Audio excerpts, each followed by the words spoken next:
আসসালামু আলাইকুম সম্মানিত গায়েস। আমি এখন শাড়ির পিসের ডাবল ব্লাউজ খুব সহজে কিভাবে কাটা যায় সেটা আমরা দেখব, এবং আমি কিভাবে স্যাম্পল থেকে আপনার মাপটা সুন্দর করে মাপটা ওঠানো লাগে সেটাও আমি মাপটা আপনাকে দেখাবো। আপনারা অবশ্যই কিভাবে স্যাম্পল ব্লাউজ থেকে সুন্দরভাবে প্রতিটা জায়গার মাপ কিভাবে আমরা নিব এটা অবশ্য খেয়াল করবেন। তাহলে আপনি যে কোনো জামা এবং ব্লাউজ যেটাই বলেন না কেন, আপনি আপনার মতো করে মাপ উঠিয়ে আপনি কাটিংটা সুন্দরভাবে করতে পারবেন।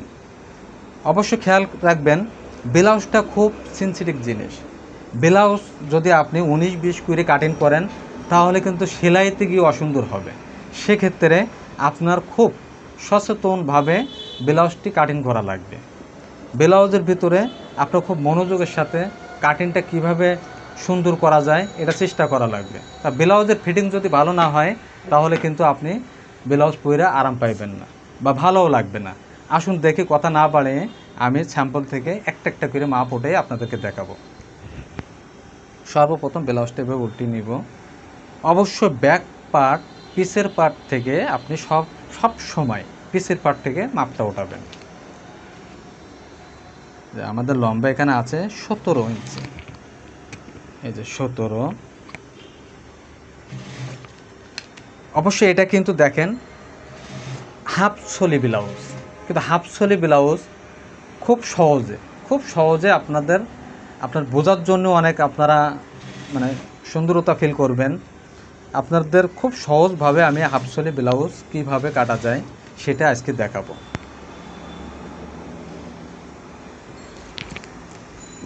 এরপর আমরা কোমরের মাপ এখানে আছে 18.5, মানে আপনার 37, এবং এইভাবে আমরা বডিটাকে এভাবে ধরবো ধরে এই যে, তাহলে মাপটা আমাদের অ্যাকুরেট হবে। এই যে এখানে কত আছে 22, মানে 44, এবং শোল্ডারটা আমরা এইভাবে মাপ দিয়ে নিব। এখানে কত আছে 14.5, এবং সিঙ্গেলে যখন স্যাম্পল থাকবে আপনি হুবহু স্যাম্পলে সেম করবেন, এইভাবে শোল্ডারের মাপটি ধরবেন। এখানে কত আছে 2.5 ইঞ্চি। তারপরে গলার ডিপ আছে আমাদের 6.5, পিসের গলা আছে 5.5, এবং ছড়ানো আছে 10। যেহেতু এটা বোর্ড গলা, দেখুন এটা কিন্তু বোর্ড গলা, তার ছড়ানো 10, সামনের গলা 6.5, পিসে 5.5। এরপরে আমি কাঁধ থেকে এই যে টেকিনি শেপটা এভাবে ধরবো। এখানে কতটুকু নামছে 9.5। এখন আমরা হাতার লম্বাটা, এটা যেহেতু 3/4 ব্লাউজ, এই যে হাতার লম্বা আছে 14, এবং হাতার ঘের 10.5, এবং হাতার আড়ংটা কতটুকু আছে 9.5। এভাবে সুন্দর করে আপনি মাপটা উঠাবেন।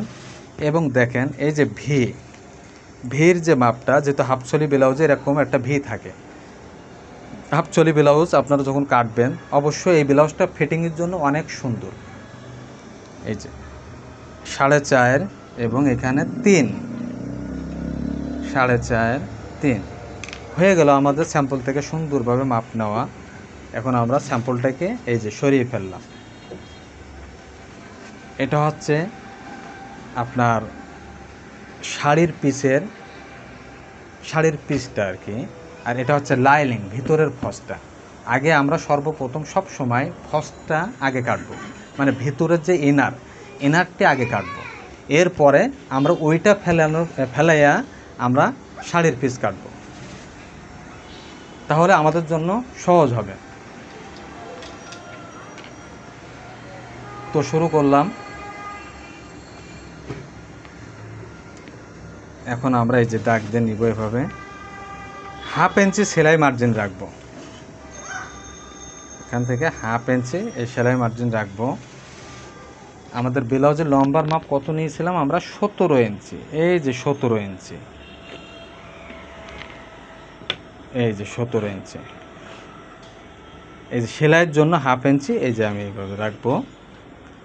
এবং টেকেন, পিছে টেকেন হবে, টেকেনের সাইড থেকে এই যে 4.25 ইঞ্চি এই যে মাইনাস করলাম, এখান থেকেও 4.25 ইঞ্চি, এবং কাত থেকে আপনার 9.5 ইঞ্চি এই যে নামবে।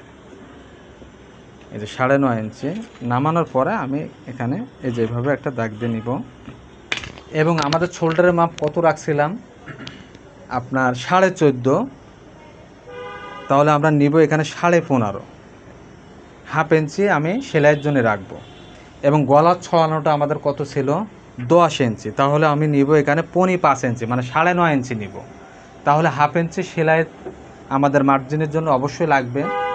সেলাইটা দেওয়ার পরে আমাদের 10 ইঞ্চি হয়ে যাবে তখন। এই যে আপনার বোর্ড গলার ক্ষেত্রে আপনি সবসময় কাত 10 ইঞ্চি, এই গলাটা 10 ইঞ্চি ছড়ানো রাখবেন। সেক্ষেত্রে এই দেখুন, আমরা কিন্তু আপনার এই শোল্ডারটা স্যাম্পল থেকে মাপ নিয়েছিলাম কতটুকু? 2.5 ইঞ্চি।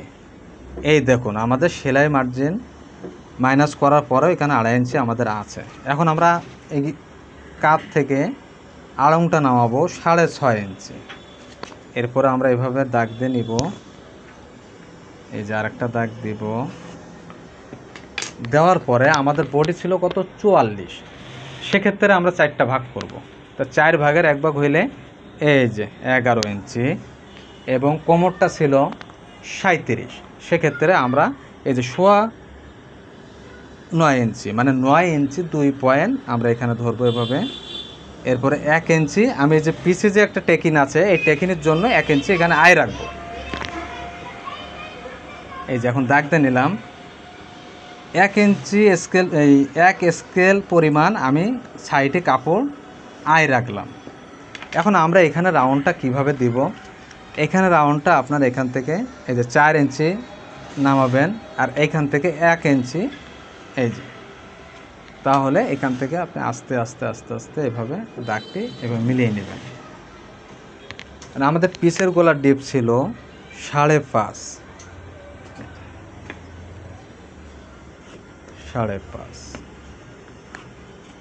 এখন আমরা বোর্ড গলা, যেহেতু বোর্ড গলা দেখেন, আপনি আস্তে আস্তে এভাবে করে রাউন্ডটা এভাবে মিলাইবেন,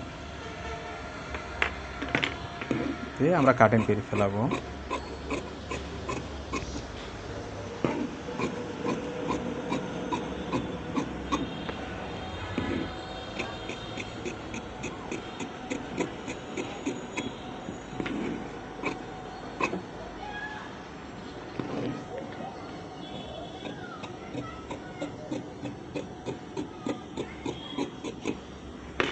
আমরা এখানে একটা পয়েন্ট কেটে নিব টেকিনের এখানে। এরপরে আমরা সামনের যে অংশ, সামনের পার্ট কাটবো। পিসের পার্টটি ফেলানোর পরে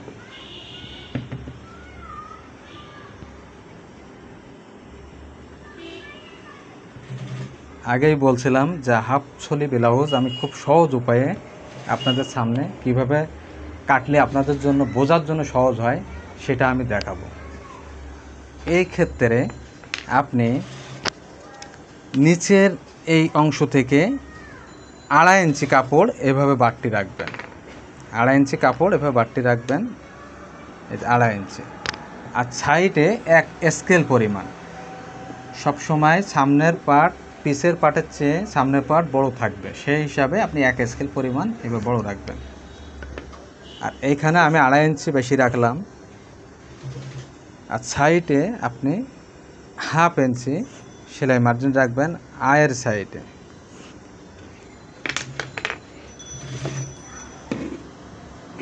কাটিং করবে এভাবে।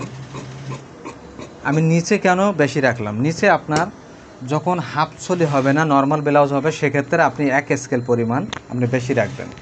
যখন ভিটা হবে, ভি মানে হাফ ছলি হবে, তখন সেক্ষেত্রে আপনি ডাবল স্কেল বেশি রাখতে হবে, মানে 2.5 ইঞ্চি। একটা স্কেলের স্পেস 1 ইঞ্চি 2 সুতা, তা ডাবলে আপনার 2.5 ইঞ্চি।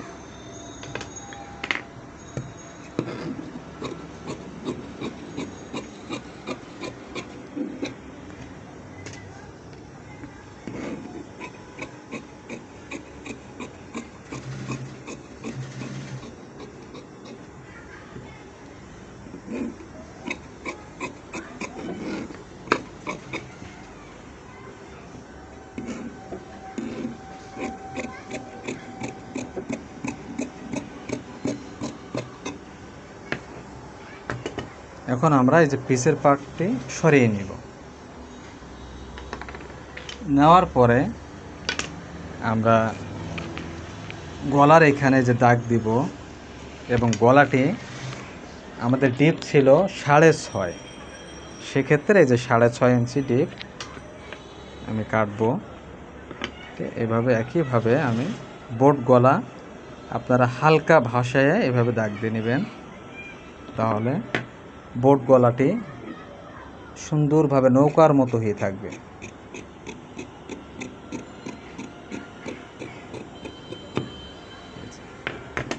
এবং টেকিন কাপ থেকে আমি মাপ নিয়েছিলাম 9.5 ইঞ্চি। এই যে 9.5, এবং সাইড থেকে আমরা এখানে রাখবো 5.25 ইঞ্চি, মানে 5 ইঞ্চির থেকে 2 পয়েন্ট কম। এখানেও আমি 5.25 ইঞ্চি রাখবো। রাখার পরে আমি এভাবে একটি দাগ দিয়ে নিব, এভাবে দাগ দিব। আর এইখান থেকে আমি যে মহড়ার যে টেকিনটা হয় এখান থেকে 6 ইঞ্চি, আর নিচের থেকে আপনার 5 ইঞ্চি। যেহেতু এখানে একটা ভি আছে আমাদের, সেই ক্ষেত্রে আমি 5 ইঞ্চি নিব।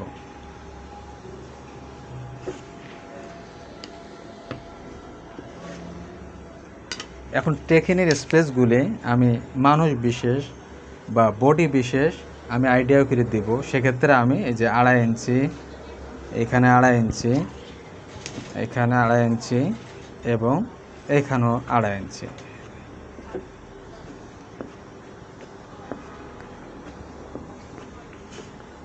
এখন আমরা এখানে সাইডটা এভাবে ভাঁজ দিয়ে টেকিনি ভাঁজটা দিয়ে কাটিং করব। এখন আমরা দেখুন ওই যে ভিটা হাফ ছলির যে নিচের ভির অংশটা আমি মাপ রাখছিলাম 4 ইঞ্চি। তো সেলাই সহ আমি 5 ইঞ্চি ধরবো টোটাল।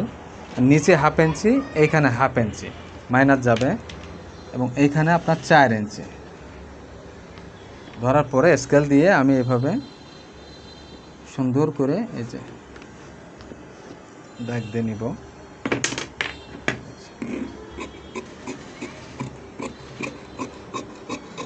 দেখুন আমাদের খুব সুন্দরভাবে ভি রেটে হয়ে। এখন এইখান থেকে আমি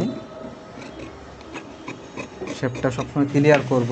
করার পরে এই যে এটার উপরে এই যে এভাবে সমান করে ফেলানোর পরে আপনার আমাদের কোমরে মাপ ছিল 37, এই যেভাবে ধরবো।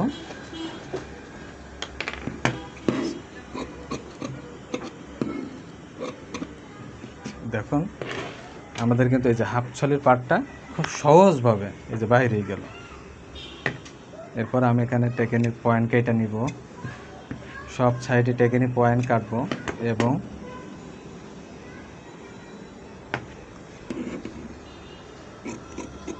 তালপাটটা কাটার সময় আপনি অবশ্যই ব্লাউজের মহড়ার টেকিনটা ভাঁজ দিয়ে নেবেন, তাহলে আপনার হাতাটা লাগানোর পরে এখানে টান খাবে না।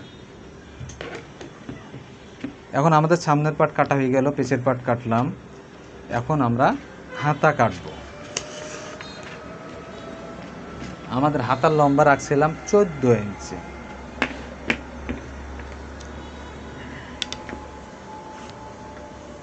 এখানে হাফ ইঞ্চি সেলাই রাখবো, এবং নিচের থেকে যে 14 হাফ ইঞ্চি সেলাই, এবং রাউন্ডটা নামাবো। হাতার যে মহড়া রাউন্ডটা 4 ইঞ্চি। দেখুন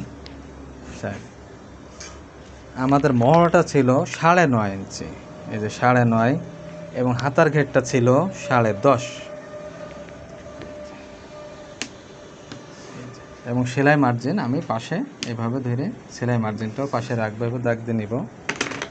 নিয়ে এটা এইভাবে আস্তে করে এই যে আমি রাউন্ডটা দিয়ে নিব, তাহলে আমাদের জন্য মানে সুবিধা হবে। এই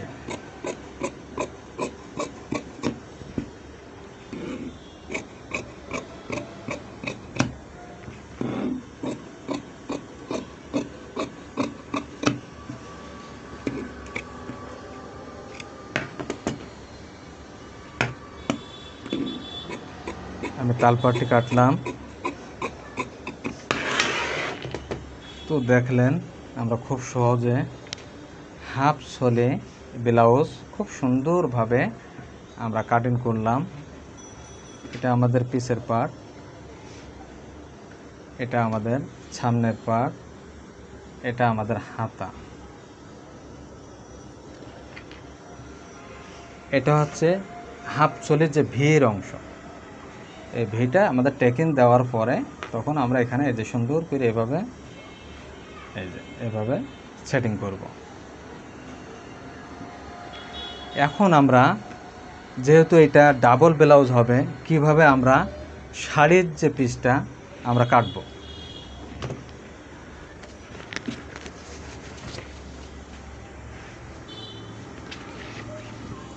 আপনারা অবশ্যই ডাবল ব্লাউজ যখন কাটবেন অবশ্যই লাইনিংয়ের কাপড়টি আগে কাটবেন, তাহলে আপনাদের জন্য সহজ হবে এবং এটাই নিয়ম। তা না হইলে আপনি যে মার্কাগুলি দিবেন এগুলি কিভাবে দিবেন? আপনার লাইনিংয়ের পাটে মার্কা না দিলে তো ভিতরে আপনি বুঝবেন না। এই যে এটা ফেলে আপনি সুন্দরভাবে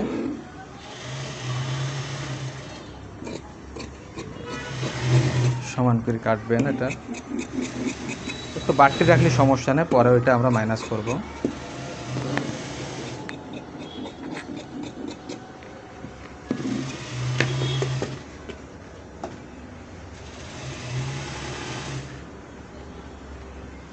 আমরা আগে সবসময় হাতা এবং পিসের পার্ট কাটিং করব, যেহেতু ব্লাউজের শাড়ির পিছে পাইট থেকে পাইট দুইটা খুব গুরুত্বপূর্ণ। সেক্ষেত্রে আমাদের সামনের অংশে জয়েন্ট পড়লে কোনো সমস্যা নেই।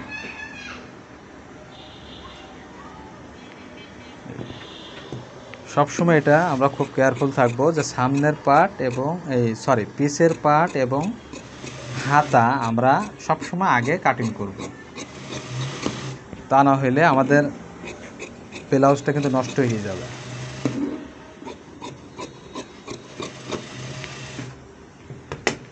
আমাদের হাতা কাটিং হয়ে গেল, পিসের পার্ট হইল, তাহলে দুইটা পার্ট আমরা শিওর হইলাম যে দুইটা পার্ট আমরা ফিল আপ করছি।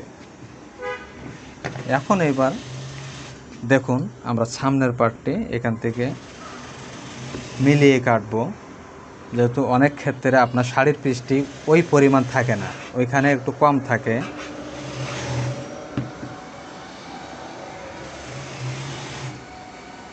এই যে দেখুন আমরা এভাবে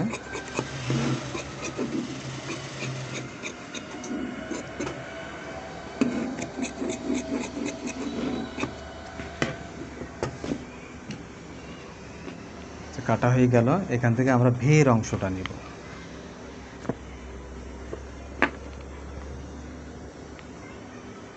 এই যে ভির অংশ সুন্দরভাবে আমাদের এখান থেকে বাইরে হয়ে গেল।